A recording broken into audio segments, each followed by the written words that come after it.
Subscribe करें civil works को और घंटी का बटन दबाएं ताकि मेरी सारी वीडियोस आपके पास सबसे पहले पहुंच सकें। Hello friends, welcome back to yet another video. In this video I will tell you about the deflection of beam and how it behave under different loading condition. That is what will be the point load, UDL. ठीक है, तो ये सब हमारा अगर हमारी कोई भी डिफ्लेक्शन निकालनी है या फिर स्लोप निकालनी है किसी भी बीम में, तो उस बीम में हमारी लोडिंग कंडीशन क्या है और किस तरह से बेंडिंग मूवमेंट और शेयर फोर्स डायग्राम बनेंगे, तो वो आज हम डिस्कस करेंगे along with its bending movement and shear force diagrams also. ठीक है, तो वीडियो स्टार्ट करने से पहले जिन्होंने चैनल सब्सक्राइब नहीं किया अभी जाके सब्सक्राइब करें प्लीज़, और बेल नोटिफिकेशन बटन दबाएं ताकि मेरी सारी नोटिफिकेशन आप तक पहुंच सके। ठीक है, तो सबसे पहले हमारा केस है, सबसे पहले आप देख रहे होंगे केस सिंपली सपोर्टेड बीम है। ठीक है, उसमें हमारा पॉइंट लोड लगा है पी। ठीक है, at the centre of the beam. ठीक है, L/2 L/2। सो बेंडिंग मूवमेंट इस केस में क्या हो जाती है, हमारी वो हो जाती है PL/4। ठीक है, ये हमें पता है इसकी बेंडिंग मूवमेंट क्या होती है, PL/4 होती है। नेक्स्ट, इसका डायग्राम कैसे बनेगा बेंडिंग मूवमेंट का, ये ऐसे बनेगा। ठीक है, दिस इज PL/4। ओके, ये आइसोलेसिस ट्राइंगल होता है, नॉट राइट एंगल ट्राइंगल। ठीक है, सो अगर क्वेश्चन में आपसे पूछा जाए what is the shape of the bending moment diagram in a simply supported beam loaded with a point load, तो उसमें क्या होगा, it is having a shape of isosceles triangle. ठीक है, आइसोलेस ट्राइंगल होता है उसमें। तो उसके बाद हमारा शेयर फोर्स डायग्राम कैसे बनेगा, शेयर फोर्स डायग्राम बनेगा हमारा, अब यहाँ पे कुछ नहीं था। ठीक है, यहाँ से स्टार्ट हुआ, यहाँ पे बेंडिंग मूवमेंट हमारा पॉइंट लोड लगा है, तो यहाँ से यहाँ नीचे जाएगा और इसकी वजह से ये नीचे को डिफ्लेक्शन से आएगी, तो ये नीचे चला गया और ये P/2 हो गया। तो हमारी शेयर फोर्स क्या होगी, P/2 ऑन द सपोर्ट्स। ठीक है, on the supports P/2 okay. Next we have maximum deflection. जो हमारी मैक्सिमम डिफ्लेक्शन होगी, मतलब जो हम निकाल रहे थे बीम में, वो क्या होगी हमारी, in this case it will be PL/48 EI। Okay, तो ये हमारी मैक्सिमम डिफ्लेक्शन हो जाएगी। एंड इन सिमिलर केस अगर हमारी डिफ्लेक्शन जो स्लोप निकालनी है हमने, वो क्या हो जाएगी, हमारी जो स्लोप हो जाएगी वो हो जाएगी, जो हमारी स्लोप है ए और बी पे, वो क्या हो जाएगी, PL/16 EI। ठीक है, डिफ्लेक्शन क्या आएगी, PL²/48 EI, और यहाँ पे आ जाएगी PL³/16 EI। स्क्वायर आएगा यहाँ पे, क्यूब नहीं आएगा। Okay, next is a simply supported beam is loaded under the UDL। ठीक है, एक UDL है, W पर यूनिट लेंथ लग रहा है वो। ठीक है, इस बीम में पूरी लेंथ है L हमारी, तो इस जब हमारी सिंपली सपोर्टेड बीम में UDL लगता है तो उसकी बेंडिंग मोमेंट क्या हो जाती है, WL²/8। ठीक है, डायग्राम ऑफ बेंडिंग मोमेंट क्या होगा इसका, ये पैराबोलिक बनेगा। ठीक है, the height of the crown will be WL²/8। Okay, and shear force diagram क्या होगा हमारा, on the support the shear force will be WL/2 ठीक है, this is L/2, this is also L/2। okay, and the maximum deflection in that case will be 5/384 WL4/EI। always remember when there is a UDL, the power of L will be 4, and in case of point load it will be Q। okay, so if there is a UDL in this case, तो हमारा ये क्या हो जाएगा, 5/384 WL4/EI, and slope will be, this is denoted by deflection and this is theta is denoted for slope, it will be WL³/24 EI। okay, next is a simply supported beam in which the point load is acting not at the center। ठीक है, it is not at the center, it may be on the left side, tend toward the left side more, left side पे ज्यादा लगेगा, या फिर it will tend toward the right side more। ठीक है, या फिर राइट साइड पे यहाँ पे लग सकता था लोड, अभी यहाँ पे लगा लेफ्ट साइड पे, मतलब ये B is greater than A, we can say that. Okay, so left side पे लगा हुआ हमारे ये, तो इन दैट केस जो हमारी बेंडिंग मोमेंट क्या होगी, PAB/L। Okay, so bending moment in this case will be PAB/L। okay, now we have bending moment diagram, तो वो ऐसा बनेगा कुछ। ठीक है, this is will be PAB by L. Okay, ये भी हमारा आइसोलेस ट्राइंगल बनेगा, ठीक है। और इसकी जो हाइट होगी वो होगी हमारी PAB by L. ओके, तो शेयर फोर्स क्या होगा? शेयर फोर्स ऐसा दिखेगा, यहाँ तक हमारा कोई लोड नहीं था, उसके बाद यहाँ पे ऐड कर रहा है तो ये डाउन चला गया यहाँ से, और बाकी ये फिर वो हो जाएगा, ठीक है। तो हमारा shear force at the joint A, this is joint A, okay, support A and support B. तो सपोर्ट A पे हमारी शेयर फोर्स क्या होगी? PB by L, and support B पे क्या होगी? PABL, ठीक है। सपोर्ट A पे PB by L and on support B it is PA by L. Okay, अब डिफ्लेक्शन कैसे निकालेंगे? डिफ्लेक्शन क्या होगी हमारी? PA² B² by 3EIL. Okay, अगर डिफ्लेक्शन निकालनी हो हमें कोई भी बीम में जिसमें लोड अनसेंट्रिक हो या फिर लोड जो हो हमारा not acting at the centre हो, ठीक है, तो उस केस में हमारा डिफ्लेक्शन क्या होती है? PAB² by 3EIL. ओके, और अब यहाँ पे इंटरेस्टिंग चीज ये है कि deflection at A will be, ठीक है, डिफ्लेक्शन तो हमने निकाल ली, और ये हमने किसी सेक्शन पे निकाली। कोई सेक्शन मान लो हमारा ऐसे करके है, ठीक है, A और B के बीच में X. For that case, the deflection will be PA² B 3EIL. Okay, और हमारी अब स्लोप निकालनी है। Slope at the joint A or the support A will be theta A is equal to PB L² by B² upon 6 LEI. For this case, for at support A, this support A, it is PB L² minus B² by 6 LEI. And on the support B, it will be PAB 2LAB by 6 LEI. ठीक है, at point B or at the support B, it will be PAB into 2LAB by 6 LEI. Okay. So next is a cantilever beam which is loaded at the free end with a point load. ठीक है, हमारा एक point load लग रहा है free and पे एक cantilever beam में, ठीक है। So in that case the bending moment will be P into L. This is L, so bending moment will be P into L. Okay, and the bending moment diagram will be, it is look like this, and it is right angle triangle. Okay, the shape in any question it is asked what is the shape of the bending moment diagram of a cantilever beam having the point load at the free end. So it will be right angle triangle. Okay, and in case of a simply supported it will be, in case of simply supported will be isosceles. Okay, so now shear force diagram will be rectangular. Okay, and it is shear force will be P. So shear force will be P and bending moment will be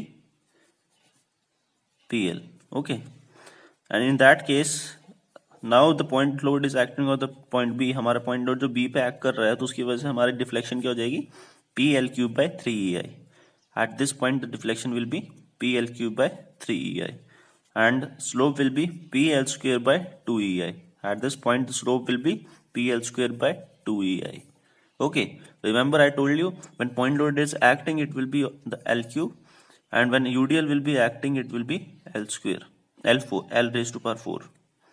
Okay, now the second case in which a cantilever beam is loaded with UDL having load P, or it can be denoted by P or W per unit length. Okay, so it will be, the bending moment will be WL² by 2 or you can say that PL² by 2, one of the same thing. ठीक है, तो हमारी यहाँ पे जो bending moment लग जाएगी वो क्या हो जाएगी? PL² by 2 या फिर WL² by 2 कह सकते हैं बेंडिंग मोमेंट कैंटिलीवर में जब हमारा UDL लगा होता है।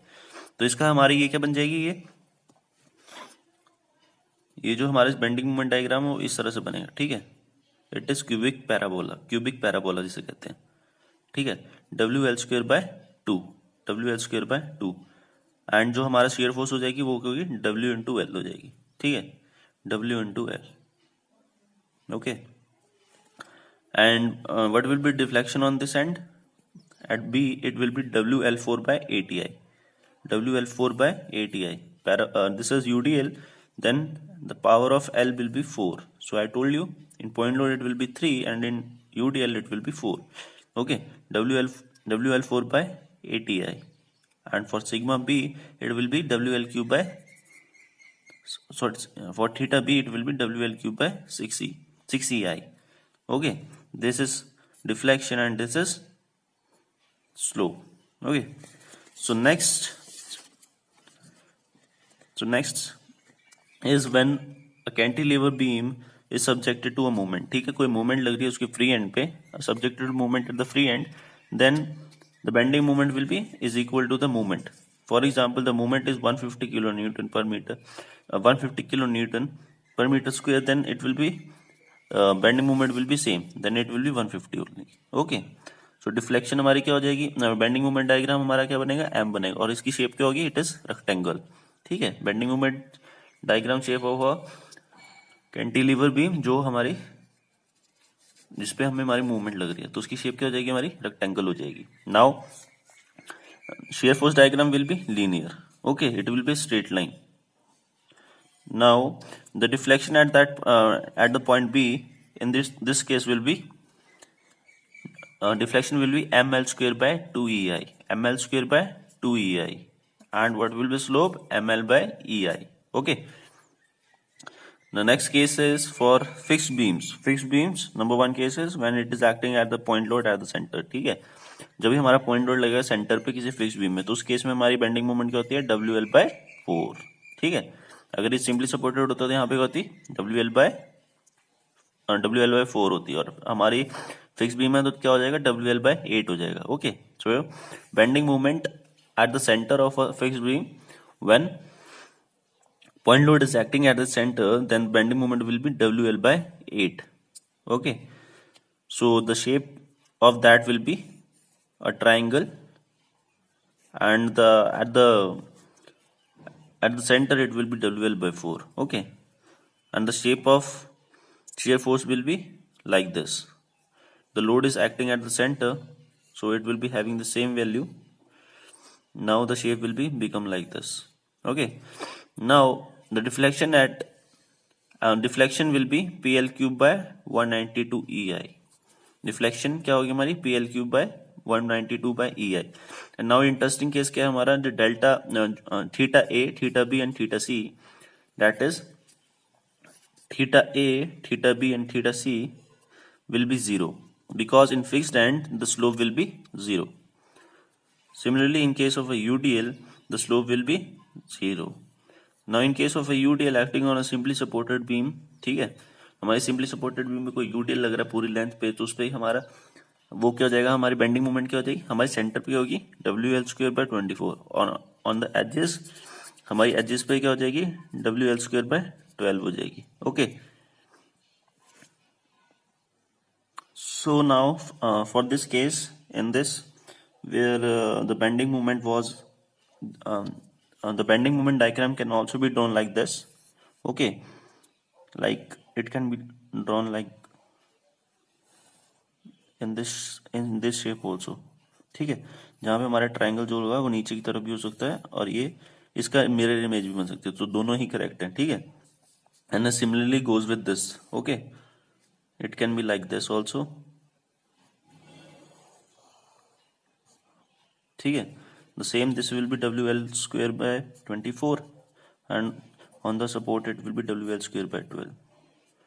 Both are correct. Okay, depending upon how you take the bending moment and the loading condition anti-clockwise or clockwise.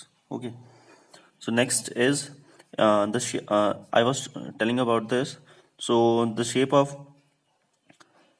the shear force diagram will be this in this shape, and the loading condition that will be P/2 in this case and P/2 in this case. This is positive and this is negative. Okay, now for this case the shape of the shear force diagram will be like this. Here we go, and after that it will be like this, and it will be, and the support, the shear force will be WL/2. Okay,